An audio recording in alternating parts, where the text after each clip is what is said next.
Hi there, welcome to today's video, which is a remake of an old video from I think around 3 years ago, which I've been dying to remake at some point because the old video was really dark and, to be honest, I had no idea what I was doing. Certainly when it came to, you know, understanding camera work and angles and lighting. So I just thought I'd make a really quick remake. It's about Sculpey Texture Sheets, which I think are really interesting tools to work with here and there.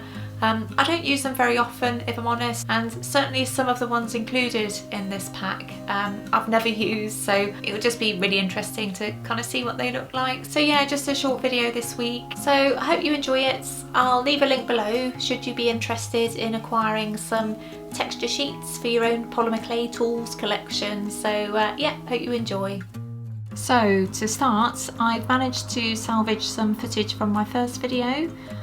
So you'll see here just the packaging of the products, all pretty straightforward.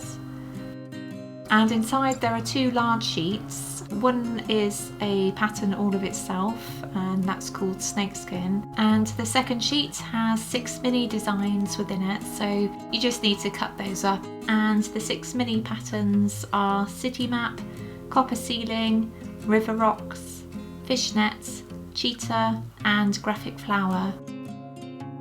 So to start, I've just got some clay from my clay roller, so it's all really nicely conditioned. So to use these mini sheets, it's really helpful to use a water spray just to ensure that the plastic comes away from the clay really easily.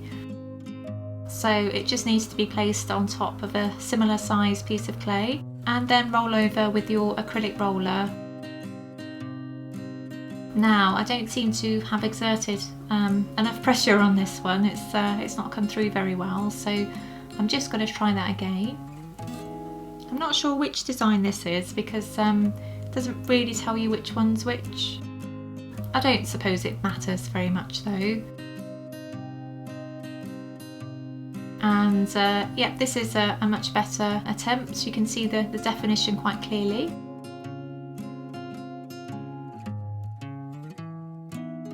And moving on to my second mini sheet, I suspect this is probably City Map because it looks like an overhead image from an urban landscape.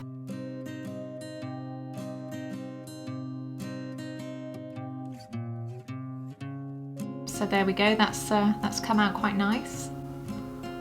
Just use some kitchen roll just to get rid of the excess water there. It's not going to damage the print in any way. And a blaze cutting tool is really handy just to cut around the edges.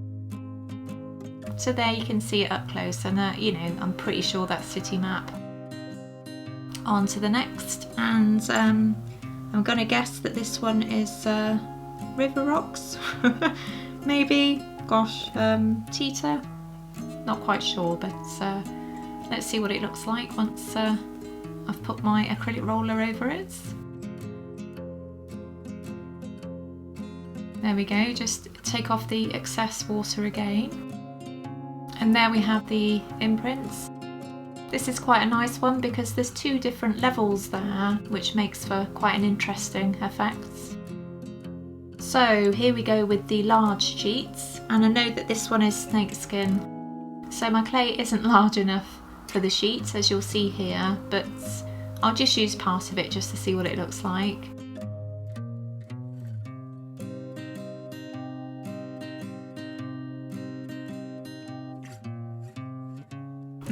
It's not actually the best, I don't think, and I have exerted quite a lot of pressure on this one, but it doesn't seem to have come through as well as the mini ones. Perhaps I'll have another attempt at some point, but it's just to give you an idea of what it looks like. And back onto the mini designs. Again, just exerting as much pressure as I can. Peels away quite nicely. Not sure which one this is. I don't know that I can guess really. But yeah, quite a nice little design. Almost looks like tiny little feet. So on to the next one, and this is way more of a graphic print, and I suspect, and I strongly suspect, that this is fishnets. There we go. That's come out really quite nicely. And a close-up reveals more of the pattern. It's actually a little more detailed than you think. And just as a tip, if you were to use greaseproof paper underneath your clay, it's going to come away much neater. I'm just having very sort of slapdash attempts today, but the greaseproof paper is always recommended for all types of model making and experiments actually. It just enables your clay to come away from your work surface with as little damage as possible really, you know, because it often wants to stick to the surface. So yeah, I quite like this particular design.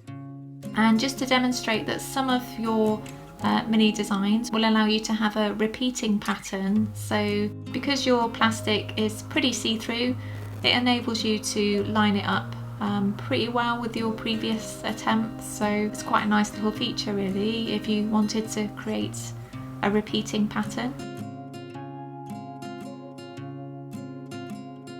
And just as a little extra, I think it's quite nice to use mica powder with the Sculpey Texture Sheet imprints, really, as it creates a really nice effect.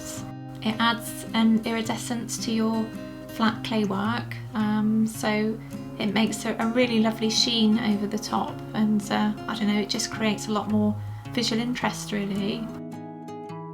So I'm using a colour or a tone here that's sympathetic to the terracotta colour of the clay, so they really work nicely alongside each other. So you just need a big fat brush that's really dry, and yeah, just keep going over. You don't actually need a whole lot of powder, you just need to ensure that there's good coverage there. And here's a nice close-up that you can see the effects, and it's pretty similar after baking as well, so always worthwhile investing in a little bit of mica powder. I think it's a great addition to your clay tool equipment collection, and you know, it doesn't cost very much either, so yep, a win-win I think. Thanks very much for watching. I hope you found it useful in some way and it's inspired you to think about textures on your polymer clay creations. It's always a good thing to think about. And you don't have to use texture sheets actually, there's things around the home actually that you could use too, so it's perhaps something that I'll cover in another video at some point. So yep, I'll see you soon. Bye bye.